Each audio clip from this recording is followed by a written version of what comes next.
Amen bazalwane. Umphambi kwenu uthando wampele umntwana la ekhaya. Ufazi wami bude angazi ngikuthule la ekhaya. So boqala 2016 I finished matric ngo 2016 ngaye college ngafunda for 2 years and then due to mo phase kahle the award with learnership ukuthi kwazi uyosebenza. So ngasebenza for unyaka yento ekade ngiyifundele. Umsebenzi was very overwhelming ngoba umsebenzi wabokuqala and kwakuyinkampani enkulu and ngangisebenza nabantu abadala abaningi. Kwakuba nzima ngangikhala kakhulu kulo msebenzi loyo. So kwathi kuphela lo 12 months bang-offerisha ukuthi ngiqhubeke nga-decline.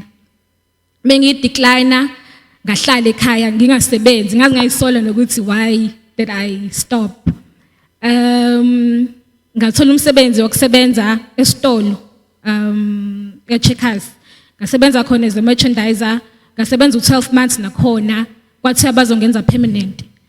But inhliziyo yangavuma ukuthi angiboni ukuthi wona umsebenzi engaba permanent ibona impilo yami yonke ukuthi ngibe merchandiser. So ngacela abazali ukuthi ngicela ukuphindela esikoleni.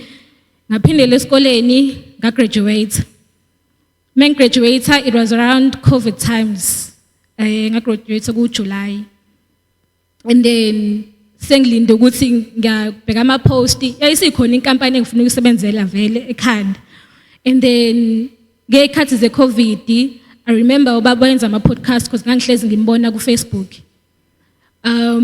Ku Facebook ngilalela khona intshumayelo ayishumayela ngayo about faith.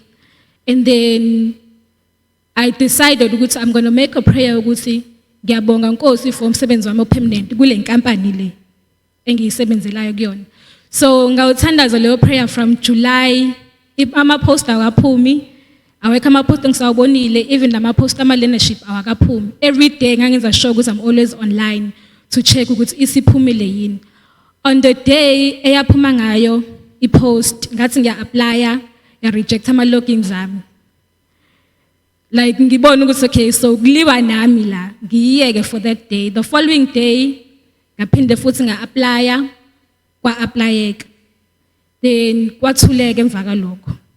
Yaphela inyanga yokuqala, yaphela inyanga yesibili. So ekhaya ikhona ihome sale esayiqala ubaba esakhona la ebandleni. So lo home sale nje has been there ekhaya. So ubaba esikhuleka naye I had it in me ukuthi ngathi ngakhulekwa sibe ne fasting and then sawubamba la prayers sawubamba la fasting for that period and then kwavela izinto ke kwamanifesta izinto kumina ngathola a lot of things and revelations ukuthi kwenzakalani. After leyo umkhuleko leyo nama fasting ngathola a screening call from le company bade ngikhulela ukuthi ngifuna ukusebenza kuyona. Bangibuza ukuthi yini engiyaziyo ngifuna ukusebenza department ekanjani ngichaze. Kwaphinde futhi kwathuleka enye inyanga. Bekuthuleka ngithola an email, mengene i-email it's an invitation for an interview. So COVID times ke yonke into yenziwa online. Ibe khona interview yakhona it was more of me telling myself about myself. Phela nje kwangayona into serious. Then kwathi okay uzoqala ngomhla ka1 October which was 2022 October. Ngaqala ngasebenza. Then along the line within ngisebenza umphathi iphela leadership yami angithathe umphathi okade ngiphethe ukuthi ngisebenzele under i-division yakhe ngaba permanent 2023 ngaba permanent and then after ngiba permanent 6 months ngaba in probation ngaqashwa fully ngathi sengiqashwe fully kwaqala kwaba nenkinga umphathi sekhona izinto ayikhulumayo ngami izinto ukuthi ngine attitude khona umntwana athi nje ngaze amqashe because ufile uthi mina I'm influencing ukuthi abe ne attitude.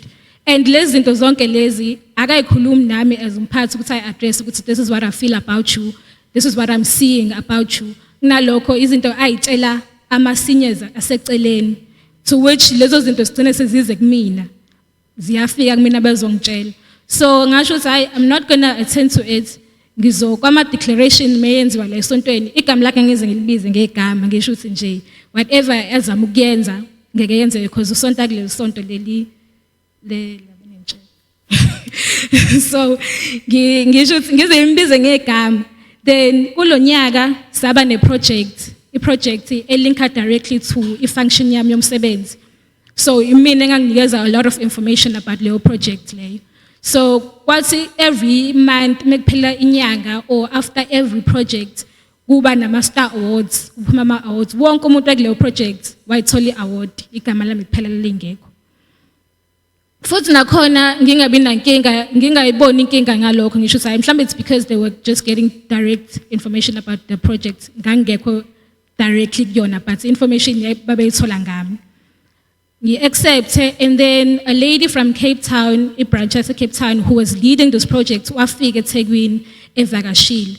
Kanti ngaleyo langa ngangahleli edeskini engijwayele ukuhlala kulona, which is my normal desk. Mayingena nje kwi-entrance angibone, asijwayele ucommunicate but angibone ukuthi hawu angibize ngegama. Sixoxe, and then I approach her edeskini lakhe sengimbuza ukuthi hawu uzokwenzani eThekwini, khona enye project yabo kind of information. Ayachaze. Mase angibuza ukuthi uyitholile yini sport award yakho? Ngithi mina cha ngiyitholanga. Athi kanjani because umphathi wakhe ngimtshelile and my senior manager i-approvile ukuthi uyithole. Ngithi mina vele ethimini abantu abathola ama-awards abantu afila yena sengazuthi benze kahle. So it's fine. Athi no, it's not fine. Ngizompressa aze akunikeze.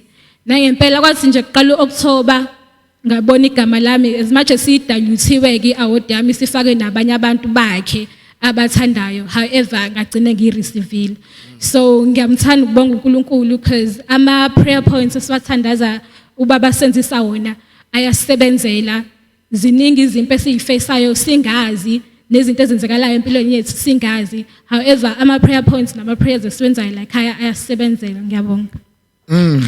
Ashayela uNkulunkulu isandla kakhulu. Ayibonga Nkosi.